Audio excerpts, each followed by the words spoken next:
Lorsque l'on prononce le nom de Sophia Loren, une image s'impose immédiatement. Celle d'une femme majestueuse, au regard profond, au sourire lumineux et à l'élégance presque irréelle. Pendant des décennies, elle a incarné le glamour italien, la beauté méditerranéenne et la puissance du cinéma européen. Elle a marché sur les tapis rouges les plus prestigieux, partagé l'écran avec les plus grands acteurs et reçu les récompenses les plus convoitées. Pourtant, derrière cette légende admirée dans le monde entier se cache une enfant qui a grandi dans la peur, la pauvreté et le manque. Sophia Loren naît sous le nom de Sofia Villani Cicolone, le 20 septembre 1934 à Rome. Sa mère, Romilda Villani, est une jeune femme passionnée par le cinéma, qui rêve elle aussi de devenir actrice.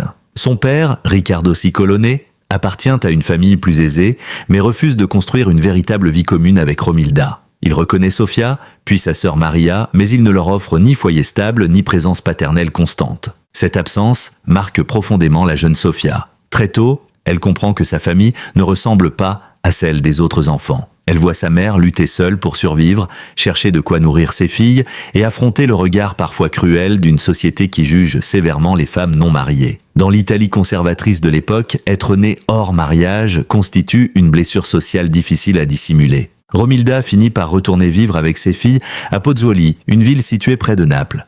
La famille habite chez la grand-mère maternelle dans un logement où plusieurs proches doivent partager un espace réduit. L'argent manque constamment, chaque repas devient une victoire. Chaque morceau de pain doit être économisé, la viande est presque inexistante et les vêtements sont réparés jusqu'à ne plus pouvoir l'être. Mais la pauvreté n'est pas la seule menace. L'enfance de Sofia se déroule pendant la Seconde Guerre mondiale. Pozzuoli se trouve dans une région régulièrement touchée par les bombardements en raison de la proximité du port de Naples et de plusieurs installations militaires. Les sirènes d'alerte interrompent les journées et les nuits. Les familles se précipitent vers des abris improvisés sans savoir si leur maison sera encore debout lorsqu'elles ressortiront. La petite Sofia apprend donc très tôt à reconnaître le bruit des avions. Elle connaît la panique des adultes, les explosions qui font trembler les murs et les moments de silence angoissants qui suivent les bombardements. Un jour, alors qu'elle court vers un abri, un éclat la blesse légèrement au menton. Même si elle survit sans séquelles graves, cette expérience reste gravée dans sa mémoire. Pendant ces années, la faim devient presque une compagne quotidienne. Sofia est très grande, extrêmement mince et paraît plus fragile que les autres enfants. Certains camarades se moquent d'elle et la surnomment « le cure-dent ». Elle n'a alors rien de l'icône de beauté qu'elle deviendra plus tard. Elle se sent maladroite, trop maigre et différente. Cette période forge pourtant son caractère. Sofia observe sa mère se battre sans jamais abandonner. Romilda transforme parfois le salon familial en petit lieu de divertissement afin de gagner quelques pièces. Elle joue du piano, accueille des soldats américains après la guerre et tente de créer une atmosphère joyeuse malgré les difficultés. Sofia aide comme elle le peut et découvre déjà l'importance de la scène, du spectacle et de la capacité à faire oublier la tristesse pendant quelques instants. Romilda nourrit également un rêve brisé. Dans sa jeunesse, elle avait remporté un concours de ressemblance avec Greta Garbo et aurait pu tenter sa chance à Hollywood. Mais ses parents lui avaient interdit de partir. Elle avait dû renoncer à cette ambition. En regardant Sofia grandir, elle croit reconnaître chez sa fille la possibilité d'accomplir ce qu'elle-même n'a jamais pu réaliser. Ce rêve maternel devient progressivement un projet commun. À l'adolescence, le corps de Sofia change. La jeune fille très maigre devient une adolescente grande et remarquable. Son visage ne correspond pas encore aux standards classiques de l'époque, mais elle possède une présence impossible à ignorer. Son regard attire l'attention, tout comme sa manière de se tenir et cette force silencieuse héritée des épreuves de l'enfance. À 15 ans, elle participe à un concours de beauté organisé à Naples. Elle ne remporte pas le premier prix, mais obtient une distinction et reçoit quelques cadeaux, dont du papier peint et un billet de train. Ce résultat modeste suffit pourtant à ouvrir une porte. Romilda comprend qu'elles doivent tenter leur chance à Rome, là où se trouvent les studios, les producteurs et les possibilités de carrière. Le départ pour la capitale représente un saut dans l'inconnu. La mère et la fille disposent de très peu d'argent. Elles n'ont aucune garantie, aucun réseau influent et aucune certitude. Mais Sofia est déterminée à sortir sa famille de la misère. Elle commence à se présenter à des auditions, participe à des concours et accepte de petits rôles. Ses débuts sont humiliants. Certains professionnels critiquent son physique. On lui reproche son nez trop long, sa bouche trop grande et ses hanches trop larges. On lui conseille de maigrir, de modifier son visage et même de subir une opération esthétique.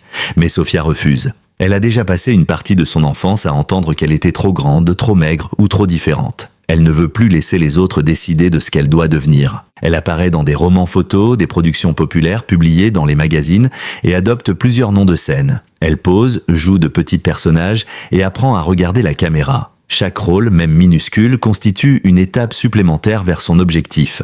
Sofia comprend rapidement que la beauté seule ne suffira pas. Elle travaille sa diction, améliore son jeu et apprend à contrôler ses expressions. Elle observe les acteurs expérimentés et absorbe tout ce qu'elle peut. Son enfance difficile lui a donné une discipline et une résistance rares. Elle sait qu'elle n'a pas le droit d'échouer, car derrière elle se trouvent sa mère, sa sœur et toute une famille qui espère une vie meilleure. Dans ses premiers films, elle n'est encore qu'une silhouette. Pourtant, la caméra commence déjà à l'aimer. Elle possède quelque chose que les techniques ne peuvent pas enseigner, une vérité intérieure. Lorsqu'elle exprime la peur, la pauvreté ou l'abandon, elle ne les imagine pas. Elle se souvient. Derrière chaque regard triste se trouve la petite fille de Pozzuoli qui attendait un père absent. Derrière chaque scène de guerre se trouve l'enfant qui courait vers les abris. Derrière chaque personnage affamé se trouve l'adolescente qui avait connu les repas insuffisants. C'est précisément cette douleur transformée en force qui allait bientôt la distinguer des autres jeunes actrices. Sofia Villani Cicolone n'était pas née dans un palais, ni dans une famille d'artistes puissants. Elle venait d'une ville bombardée, d'une maison surpeuplée et d'une enfance où rien ne semblait acquis. Pourtant, au fond d'elle, une certitude grandissait, elle ne resterait pas invisible. Peu à peu, la jeune fille timide commença à devenir Sophia Loren. Son nom changea, son apparence se transforma et les portes du cinéma s'entr'ouvrirent. Mais même lorsque les flashs commencèrent à éclairer son visage, elle n'oublia jamais les nuits de guerre, la faim, ni les larmes silencieuses de sa mère. Le monde allait bientôt découvrir une star. Mais cette star resterait toujours habitée par l'enfant pauvre de Pozzuoli, celle qui avait appris très tôt que la beauté peut attirer les regards, mais que seule la volonté permet de survivre. Cette volonté de survivre, née dans les rues pauvres de Pozzuoli, allait bientôt conduire Sophia Loren vers un destin que personne n'aurait osé imaginer. À mesure que les petits rôles s'enchaînaient, son visage commença à attirer l'attention des photographes, des réalisateurs et des producteurs. Elle n'était plus seulement une jeune femme ambitieuse venue de province. Elle devenait peu à peu une présence que l'on remarquait dès qu'elle entrait dans une pièce. Au début des années 1950, elle rencontra Carlo Ponti, un producteur déjà influent dans le cinéma italien. Il comprit rapidement qu'elle possédait bien plus qu'une beauté spectaculaire. Derrière ses traits puissants se trouvait une intelligence instinctive, une grande capacité de travail et une émotion brute que la caméra pouvait capter avec une intensité rare. Ponti l'encouragea à abandonner les pseudonymes qu'elle avait utilisés dans ses débuts et à adopter définitivement le nom de Sophia Loren.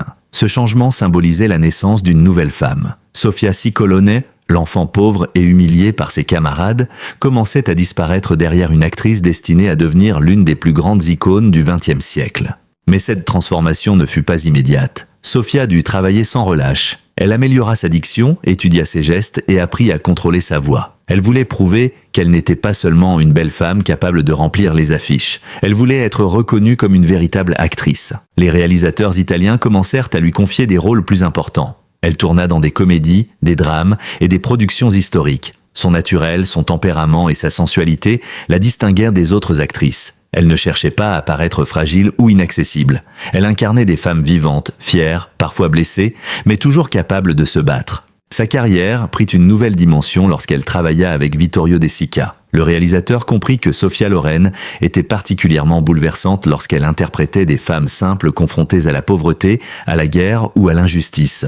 Ces personnages lui ressemblaient davantage que les héroïnes élégantes des productions internationales. Son association avec Marcello Mastroianni devint également légendaire. Ensemble, ils formaient à l'écran un couple d'une complicité exceptionnelle. Ils pouvaient en faire rire dans une comédie puis bouleverser le public dans une scène dramatique. Leur relation professionnelle traversa plusieurs décennies et donna naissance à certains des films les plus importants du cinéma italien. Sophia Loren devint rapidement célèbre au-delà de l'Italie. Hollywood l'invita à tourner aux côtés de Cary Grant, Frank Sinatra, Clark Gable, Gregory Peck, Anthony Quinn et Marlon Brando. Pour une jeune femme qui avait autrefois connu la faim et les bombardements, se retrouver face aux plus grandes vedettes américaines ressemblait à un rêve irréel.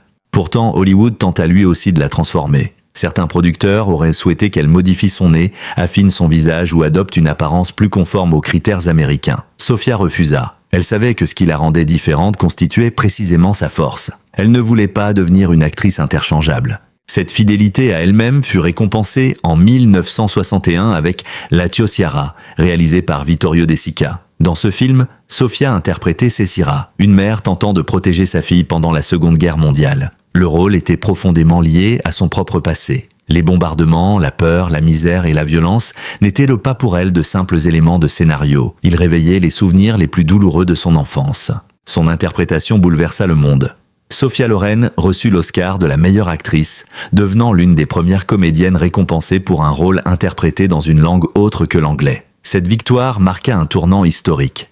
L'enfant maigre, surnommé le Cure-dent, était désormais applaudi comme l'une des plus grandes actrices de son époque. Mais derrière ce triomphe professionnel se déroulait une histoire d'amour extrêmement compliquée. Carlo Ponti n'était pas seulement son producteur et son mentor, il devint l'homme qu'elle aimait. Leur relation était pourtant presque impossible. Ponti était déjà marié et, dans l'Italie catholique de l'époque, le divorce n'était pas facilement accessible. Leur amour provoqua donc un scandale. En 1957, Sofia et Carlo tentèrent de se marier au Mexique. Mais cette union ne fut pas reconnue par les autorités italiennes. Ponti risquait d'être accusé de bigamie, tandis que Sofia pouvait être considérée comme sa complice.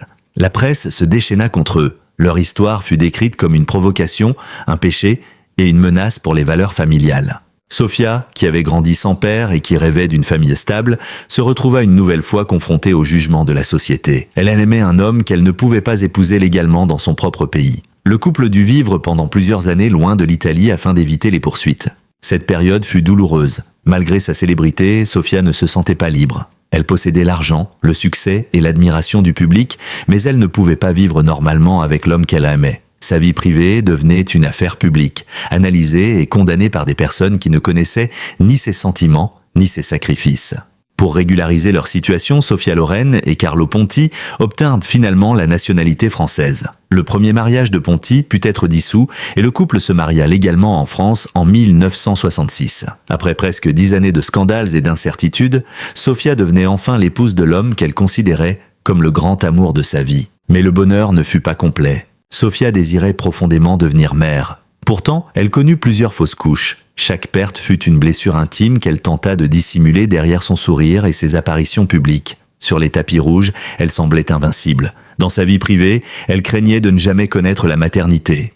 Les médecins lui recommandèrent un repos presque total lors de ses nouvelles grossesses. Sofia accepta de s'éloigner des plateaux, de rester couchée pendant de longues périodes et de suspendre une partie de sa carrière. Pour elle, la naissance d'un enfant valait davantage que tous les succès du cinéma. En 1968, elle donna naissance à son premier fils, Carlo Ponti Jr. Ce moment fut vécu comme un miracle. Après les fausses couches et les années d'attente, Sofia pouvait enfin tenir son enfant dans ses bras. En 1973, elle donna naissance à un second fils, Edoardo Ponti. La maternité transforma profondément sa vie. Elle continua à tourner, mais elle devint plus sélective. Elle ne voulait pas que ses enfants grandissent avec le même sentiment d'abandon qu'elle avait connu. Elle souhaitait être présente, créer un foyer stable et protéger sa famille contre les excès du monde du spectacle. Sophia Loren avait enfin obtenu ce qu'elle avait désiré depuis l'enfance. Un mari qu'elle aimait, 2 enfants et une maison dans laquelle elle pouvait se sentir en sécurité. Pourtant, même dans les années les plus heureuses, la peur de tout perdre ne la quitta jamais complètement. Sa relation avec Carlo Ponti traversa les décennies, les rumeurs, les absences professionnelles et les difficultés. Il resta l'homme qui avait cru en elle avant le reste du monde. Il avait connu Sofia avant qu'elle ne devienne Sophia Loren. Avec lui, elle pouvait abandonner l'image de la star et redevenir simplement une femme. Le couple resta uni jusqu'à la mort de Carlo Ponti en janvier 2007. Sa disparition marqua l'une des plus grandes tragédies de la vie de Sofia. Elle ne perdait pas seulement son époux, elle perdait son compagnon, son protecteur, son conseiller et le témoin de toute son ascension. Après plus de 50 années d'amour, le silence laissé par son absence fut immense. Sofia déclara à plusieurs reprises qu'elle ne souhaitait pas se remarier. Pour elle, Carlo Ponti n'était pas un chapitre que l'on pouvait refermer pour en commencer un autre. Il était l'histoire centrale de sa vie. À partir de ce moment, les récompenses, les souvenirs et les photographies prirent une signification différente. Chaque image de jeunesse lui rappelait une époque où Carlo se tenait encore près d'elle. Chaque film ancien devenait la trace d'un monde désormais disparu. Sophia Loren avait connu la pauvreté, la guerre, les humiliations, les scandales et les fausses couches. Elle avait remporté un Oscar, conquis Hollywood et fondé la famille dont elle avait toujours rêvé.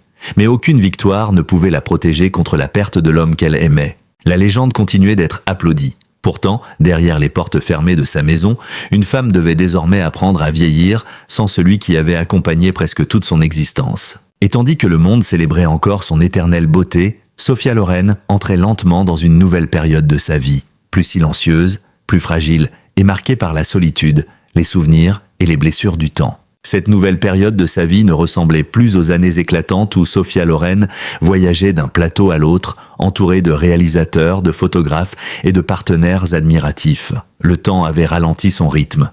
Les tapis rouges étaient devenus plus rares, les rôles moins nombreux et les apparitions publiques plus précieuses. Pourtant, chaque fois qu'elle se montrait, le public retrouvait dans son regard la même force que celle de la jeune fille de Pozzuoli. Après la mort de Carlo Ponti, Sophia Loren se réfugia davantage auprès de ses fils et de ses petits-enfants. La famille devint son principal refuge. Elle ne cherchait plus à prouver quoi que ce soit au cinéma. Sa carrière était déjà entrée dans l'histoire. Mais elle refusait de devenir une simple image figée dans les souvenirs du passé. Son fils Eduardo Ponti lui offrit l'occasion de revenir devant la caméra dans « La vie devant soi ». Dans ce film, Sophia interprétait Madame Rosa, une femme âgée, marquée par les traumatismes et chargée de protéger des enfants abandonnés. Ce rôle semblait contenir plusieurs fragments de sa propre existence, la peur, la solitude, la guerre, la maternité et la volonté de survivre malgré tout. À l'écran, elle ne cherchait plus à cacher les traces du temps. Ses rides n'étaient pas dissimulées. Sa démarche était plus lente. Son visage exprimait une fatigue réelle.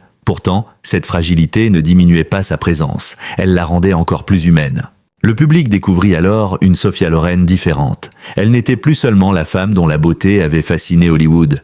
Elle était devenue une actrice capable d'utiliser son âge comme une force dramatique. Chaque silence, chaque regard et chaque geste semblaient contenir toute une vie. Mais quelques années plus tard, une nouvelle épreuve allait rappeler brutalement que même les légendes ne peuvent échapper à la fragilité du corps. En septembre 2023, Sophia Loren fut victime d'une grave chute dans sa résidence en Suisse. L'accident provoqua plusieurs fractures, notamment à la hanche et au fémur. À près de 90 ans, une telle chute représentait un véritable danger. Elle dut être opérée rapidement, puis commencer une longue période de rééducation.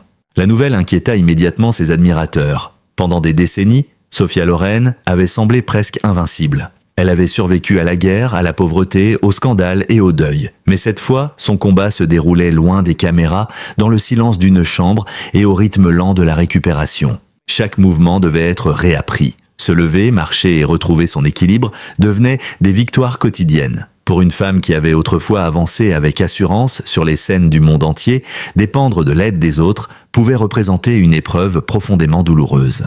Pourtant, une nouvelle fois, Sophia Loren refusa de se laisser vaincre. Son entourage indiqua que l'intervention s'était bien déroulée et qu'elle faisait preuve d'une grande détermination. Quelques mois plus tard, elle fut aperçue lors de sorties privées. Ces images rassurèrent le public, même si elles révélaient aussi une réalité impossible à nier. Le temps avait laissé son empreinte. C'est à ce moment que les rumeurs commencèrent à se multiplier. Sur Internet, certaines publications alarmistes évoquèrent une dégradation soudaine de son état de santé. D'autres allèrent jusqu'à annoncer sa mort sans la moindre preuve. Ces messages, souvent accompagnés d'anciens portraits ou de photographies sorties de leur contexte, provoquèrent la confusion et la tristesse. Il est donc essentiel de préciser qu'aucune information crédible ne confirme une tragédie survenue il y a 7 minutes, ni le décès de Sophia Loren. La formule dramatique du titre renvoie ici aux nombreuses épreuves qu'elle a traversées ainsi qu'à la solitude et à la fragilité qui peuvent accompagner la vieillesse. La véritable tristesse de cette histoire ne réside pas dans une mort annoncée. Elle se trouve dans le contraste entre l'image éternelle de la star et la réalité d'une femme vieillissante. Pour des millions de spectateurs, Sophia Loren demeure la jeune actrice au regard flamboyant, avançant aux côtés de Marcello Mastroianni ou souriant sous les flashs de Hollywood. Le public aimerait conserver cette image intacte. Mais derrière les photographies se trouve une femme qui a vu disparaître presque toute une génération.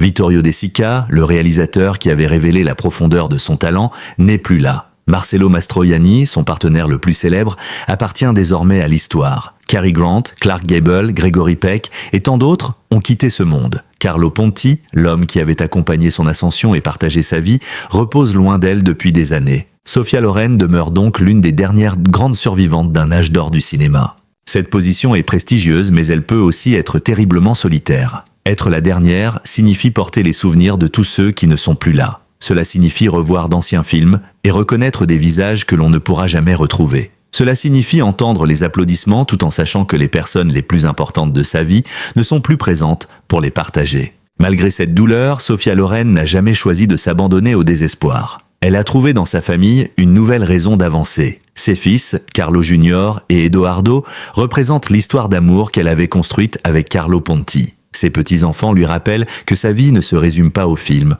aux récompenses ou aux couvertures de magazines. Son plus grand héritage n'est peut-être pas son Oscar. Ce sont les liens qu'elle a réussi à préserver après avoir grandi dans une famille brisée. L'enfant qui avait souffert de l'absence de son père est devenu une mère profondément présente. La jeune fille qui craignait de manquer de nourriture a pu offrir la sécurité aux siens. La femme jugée pour son amour a construit un mariage qui a résisté pendant des décennies. Voilà pourquoi parler de la fin triste de Sophia Loren demande de la prudence. Son histoire est marquée par la douleur, mais elle ne se résume pas au chagrin. Elle est aussi une histoire de résistance. Même lorsqu'elle tombe, elle tente de se relever. Même lorsqu'elle perd ceux qu'elle aime, elle continue de protéger leur mémoire. Même lorsque son visage change, elle refuse de renier la femme qu'elle est devenue. Le monde a souvent regardé Sophia Loren comme un symbole de beauté. Mais sa véritable grandeur se trouve ailleurs. Elle se trouve dans sa capacité à transformer l'humiliation en ambition, la pauvreté en courage, la perte en fidélité et la vieillesse en dignité. Un jour, le rideau tombera forcément sur cette existence exceptionnelle, comme il tombe sur toutes les vies humaines. Mais ce jour-là, Sophia Loren ne disparaîtra pas réellement. Elle restera dans les scènes où son regard suffisait à exprimer toute la douleur d'une mère. Elle restera dans les comédies où son rire illuminait l'écran. Elle restera dans les souvenirs de ceux qui ont découvert grâce à elle la puissance du cinéma italien. Et surtout, elle restera comme la preuve qu'une femme peut venir de presque rien, survivre aux pires épreuves et devenir une légende sans jamais effacer l'enfant qu'elle avait été. La fin de Sophia Loren n'est donc pas encore une page définitivement écrite. Elle est une période silencieuse, fragile et émouvante, vécue loin du tumulte de sa jeunesse. Ce n'est pas la fin spectaculaire que certains titres veulent faire croire. C'est le dernier acte digne d'une femme toujours debout, entourée de sa famille, protégée par ses souvenirs et portée par l'amour de millions de spectateurs qui refusent de l'oublier. Et peut-être est-ce là la véritable leçon laissée par Sophia Loren. La grandeur d'une vie ne se mesure pas seulement aux récompenses, aux tapis rouges ou aux applaudissements, mais à la manière dont une personne affronte les blessures, les pertes et le passage du temps. Derrière l'icône internationale demeure une femme qui a connu la faim, la guerre, l'abandon, les scandales, le deuil et la fragilité physique sans jamais renoncer à sa dignité. Son histoire nous rappelle que même les plus grandes légendes restent profondément humaines. Aujourd'hui encore, Sophia Loren continue d'émouvoir plusieurs générations. Son visage appartient à l'histoire du cinéma, mais son courage appartient à tous ceux qui refusent d'abandonner malgré les épreuves. Tant que ses films seront regardés, tant que son nom sera prononcé avec admiration et tant que son parcours inspirera de nouvelles générations, elle ne disparaîtra jamais vraiment. Si cette histoire vous a touché, n'hésitez pas à partager vos pensées dans les commentaires. Quel film de Sophia Loren vous a le plus marqué ? Quel souvenir gardez-vous de cette immense actrice ? Abonnez-vous à notre chaîne et activez la cloche de notification pour ne manquer aucune nouvelle histoire consacrée aux grandes célébrités, à leurs succès, à leurs blessures secrètes et aux événements qui ont bouleversé leur vie. Merci d'avoir regardé cette vidéo jusqu'à la fin et à très bientôt pour un nouveau récit.